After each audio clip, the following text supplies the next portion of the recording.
Ashley, are you from Tennessee? Because you're the only 10 I see.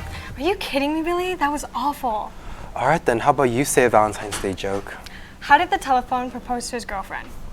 He gave her a ring. That was even worse. Well, no wonder we didn't get any carnations this year. Well, who needs carnations anyways when you have show 28, Valentine's Day edition.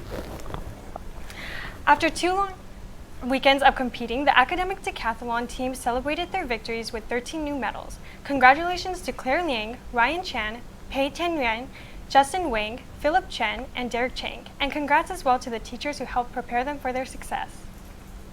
The 2020 presidential campaign is in full swing. There was chaos in the Iowa caucus, candidate dropouts, and another competitive Democratic debate. There's a whole lot to be covered in the race for the Democratic nomination, and Claire is here to tell us more.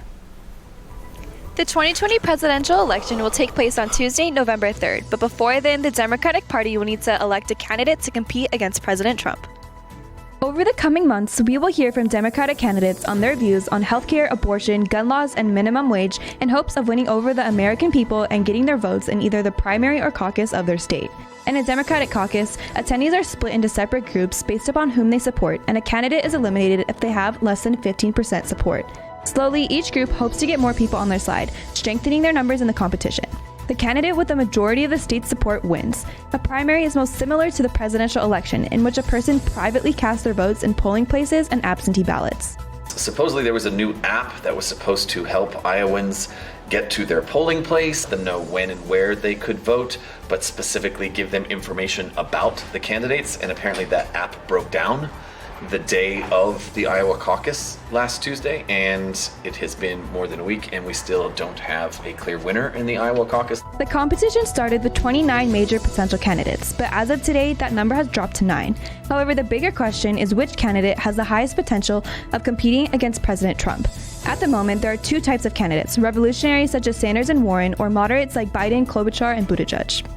Best hope would be a moderate, not a far left-wing Democrat. Bernie Sanders won New Hampshire's primary, is about as left-wing as a Democrat as there is. Elizabeth Warren is also very far on the spectrum in terms of her left-leaning policies and left-leaning ways. They have no chance of winning a general election, certainly not against President Trump, who will be the incumbent, who will be the Republican nominee, who will be able to say things like fake news and witch hunt at the top of his lungs to his favorite things to say, because he did just win an overwhelming victory in the Senate when he was impeached by the House.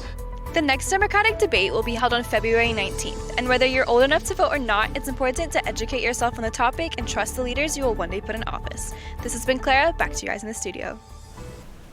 Today is the day to show your love and appreciation for that special someone. But did you know that this day wasn't originally for that? Let's go to my anchor partner, Billy, to see how Valentine's Day came to be. It's that time of the year again, when love fills the air along with chocolates and flowers and rejection. Ouch, but don't let that get you down, because honestly, me too. This day was originally a holiday for the Roman Catholics called Lupercalia, which celebrated the start of spring and fertility. Men and women were paired off by picking out each other's name in a jar. But when Emperor Claudius II ruled over the Romans, he executed 2 priests both named, you guessed it, Saint Valentine, and from then on, people started to commemorate their deaths. The whole reason why they influenced this day to be related to love is because prior to Saint Valentine's death, he would perform weddings for soldiers, which at the time was forbidden because the reigning emperor thought that married soldiers could not be a true warrior. Nowadays, being a true warrior means telling your crush that you like them. Congrats to all the couples out there, and if you haven't found the one yet, don't worry about it. There's always the next year. But for now, this has been Billy, and let's head back to you guys in the studio.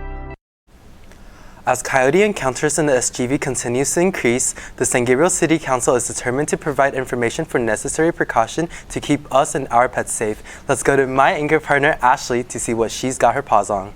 As coyotes continue to roam our communities, resident safety has become a priority. Thankfully, San Gabriel Valley just launched their Neighborhood Coyote program.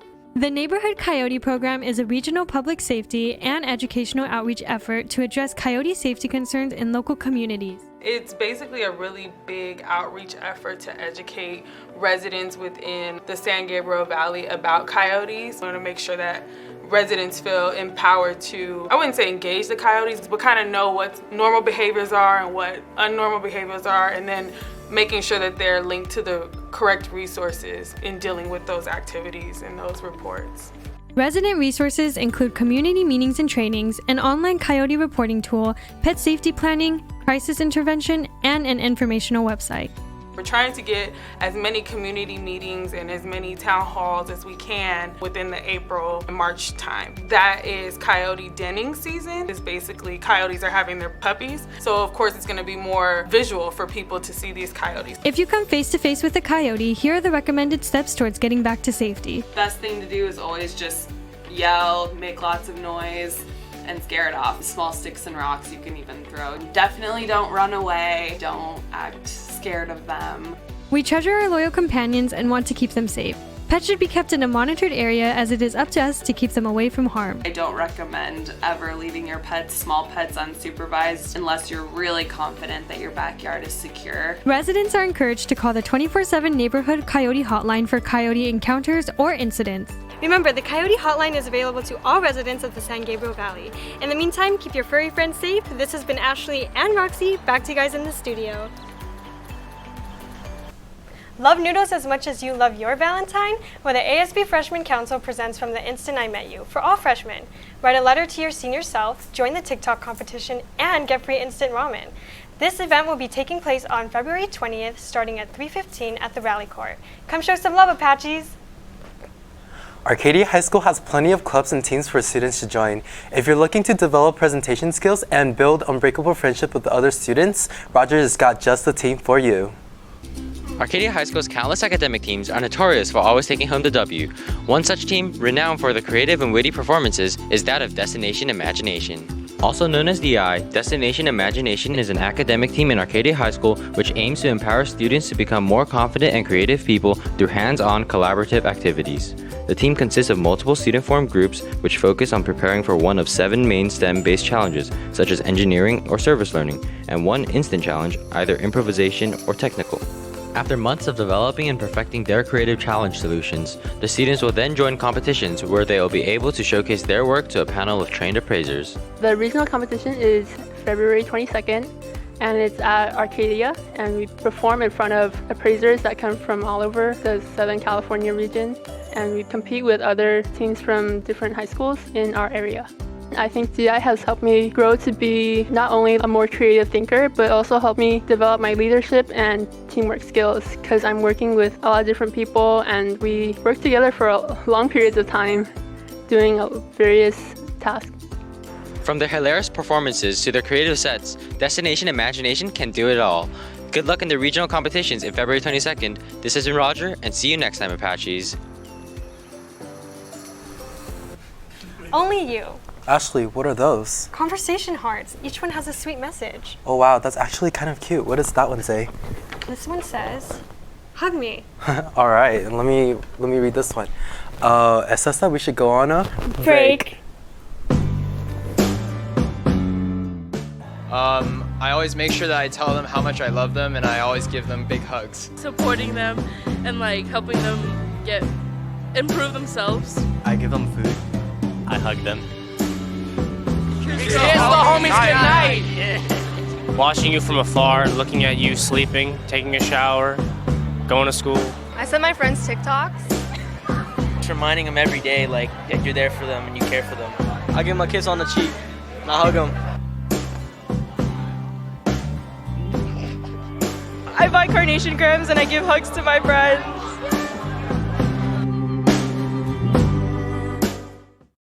Only 25 cents for each lychee jelly shares music to my ears. If you're looking for a little snack throughout the day, Music Makes Miracle is having a lychee jelly fundraiser. Today is the last day, so look for any club members for this sweet deal.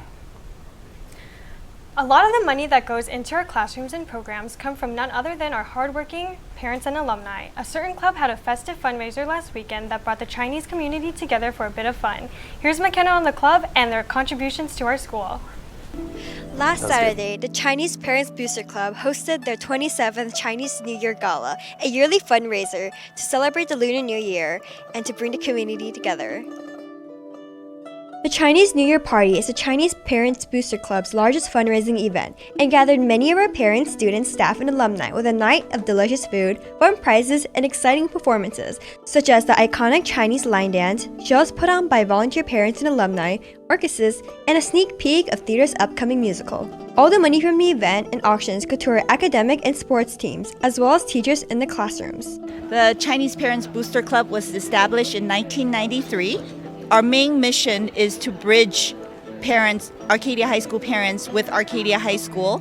They hold monthly meetings at AHS to provide info to parents who want to learn more about college, counseling, and new students. More can be found on our school's website here. 我们欢迎所有的华裔家长来参加我们华裔家长会，没有什么门槛，你甚至可以不用会说英语，因为我们的家长都会讲中文，所以说你想，我们就觉得华裔家长来就像一个大家庭，欢迎大家都来参加。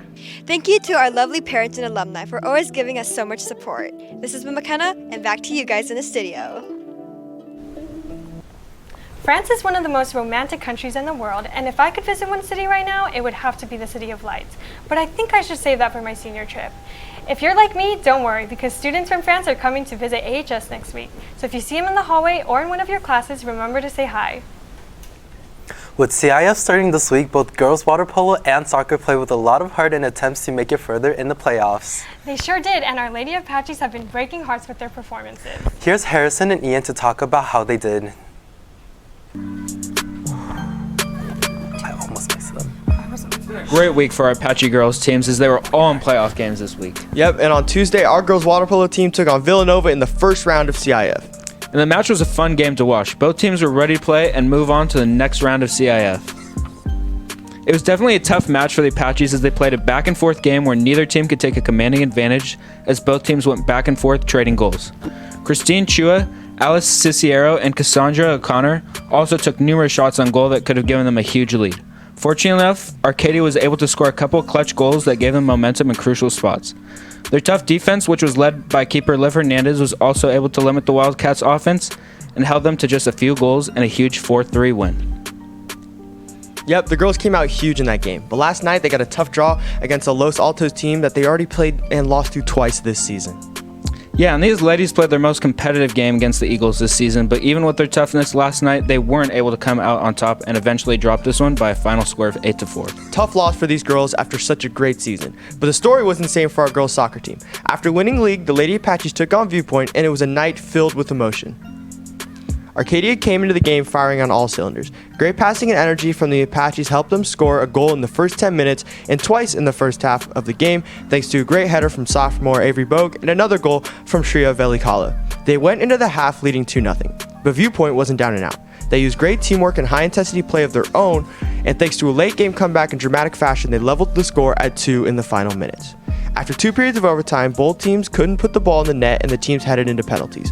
Arcadia slotted away all their spot kicks, and after 2 penalty misses from Viewpoint, Arcadia's senior Kaylin Batonga put away a clutch penalty and helped them to a 4-2 win on penalties, advancing them to the next round of CIF. We really kept our energy high from beginning to end. We had some declines during the second half, but we really picked it up during OT and just worked as a team. This helps our momentum because, as I said before, this is a really tough game. So the fact that we won, it's just a really big accomplishment, and we can't wait to go even farther in. Wonderful job, ladies. Good luck next round. We'll be rooting for you. And great season water polo. Good luck next year. Girls basketball also played in their first round at CIF last night against a great Flint Ridge Prep team. Sadly, they weren't able to come out with the win. Another fantastic season from our girls basketball team, and even better luck next season. For now, this has been Harrison. And Ian. Join us next week for more on Apache Sports.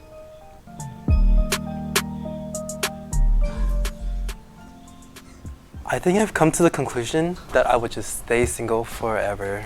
Don't worry, Billy. Staying single is not all that bad. Friends are what's important. Sure, Ashley. Well, hopefully you guys have more luck on finding that special someone than we did. If you like watching what we do here in APN, then make sure to follow all our social media to stay tuned to our future shows, events, and more. But for now, that's Billy. And that's Ashley. Happy Valentine's Day, Apaches. Oh my god, that was so good.